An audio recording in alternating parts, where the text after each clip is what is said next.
parang nagsaing ng kanin, talagang hilaw po eh. Bakit ipipilit natin? Iluto po natin ng tama para hindi tayo magkahirap-hirap dito. Naman pong impeachment proceedings ang pwedeng i-initiate sa isang opisyal ng gobyerno at hindi po pwede ang 2 beses sa loob ng 1 taon. 4 na beses po ang ginawa nila. At kunwari, in-archive po yung 3 para lamang palitawin na 1 lang ang nabuhay. Sumusuntok ka sa hangin. Yun po ba ang basihan natin kaya hindi tayo makapag-desisyon, Mr. President? Sana mayroong mas matibay sanang desisyon. Meron sanang mas matibay na katuwiran. Hindi yung pong nakasalig po sa hangin. Mr. President, on the manifestation of Senator Pangilinan, in the exercise of the Supreme Court's judicial review, wala po siyang dinidefeat doon eh. Hindi niya po kinukuha yung sole power of the Senate to try and hear impeachment cases. Hindi rin po niya kinukuha yung exclusive authority ng House to initiate impeachment. Dito po sa desisyon na ito, kung kinakailangan ulitin po o ulit-ulitin pa, ang sinabi lamang po ng Supreme Court, yung process, yung procedure hindi natupad.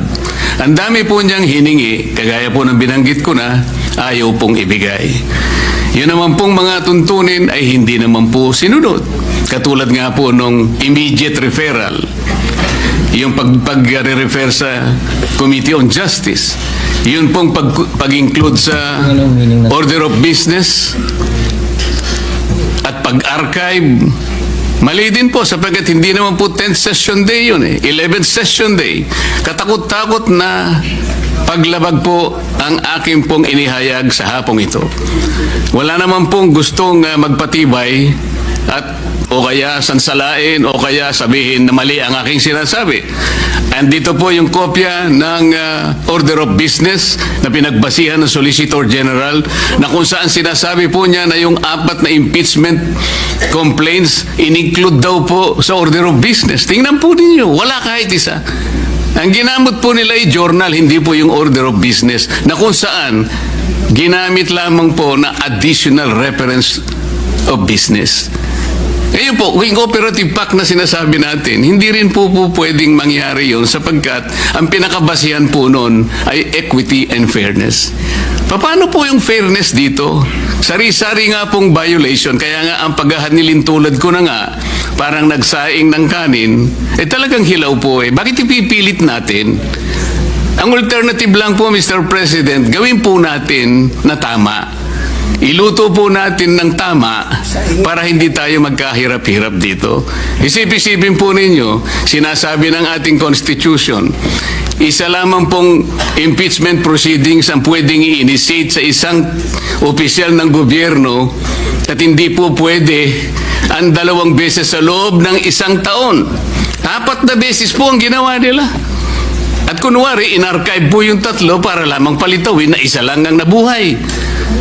Nasaan naman po yung katuwiran? Kung sarili pong tuntunin na ayaw pong sagutin, ayaw pong talimahin, pagkatapos ipipilit po natin sapagat nag-MR sila, ano po ang kasaysayan ng MR? Sabi ko nga po, napakasimple po nung 1-year ban rule ng Supreme Court. And the Supreme Court is not even obligated and expected to conduct a microscopic, a forensic and scientific scrutiny of this provision where the pertinent language and the relevant meaning is as clear as daylight, Mr. President. Ano po yung gagawin? Hihintayin po ba natin kung ano ang magiging kalalabasan po ng MR na sa akin pong palagay, hindi po speculation, sabi ko nga po. Unanimous decision and bank decision ab initio unconstitutional, violative of due process, immediately executory. Sino po kaya kahit isa man lang na miyembro ng Korte Suprema ang magtatangka na i-reverse niya yung sarili niya? Ay din po yun po yung speculation dito. Ngayon, nakikinig po ang taong bayan, Mr. President. Nakadepende po ba ang action natin? Doon po ba nakahang ang gagawin natin sa isang motion for reconsideration na sa aking palagay, matibay po ang aking palagay sapagkat this is borne out by my experience of more than 20 years of legal practice, Mr. President. Yang ibig lang sabihin nung immediately executory, sige, pwede kang mag-file ng MR. But you are wishing for the moon. Sumusuntok ka sa hangin. Yun po ba ang basihan natin kaya hindi tayo makapag-desisyon, Mr. President? Sana mayroong mas matibay sanang desisyon. Meron sanang mas matibay na katuwiran. Hindi yung pong nakasalig po sa hangin. Nakasalig po kung puputok ang bulkan o hindi. Hindi po yata gano'n ang gawain ng Senado, Mr. President. Tinangka ko na nga pong i-amend. Kung ayaw po ninyo yung motion to dismiss any other language that will put to rest this issue in obedience and in complete respect to the last word of the Supreme Court, it being immediately executory, Mr. President. What is the pleasure of Senator Aquino? I saw him raising his hand earlier.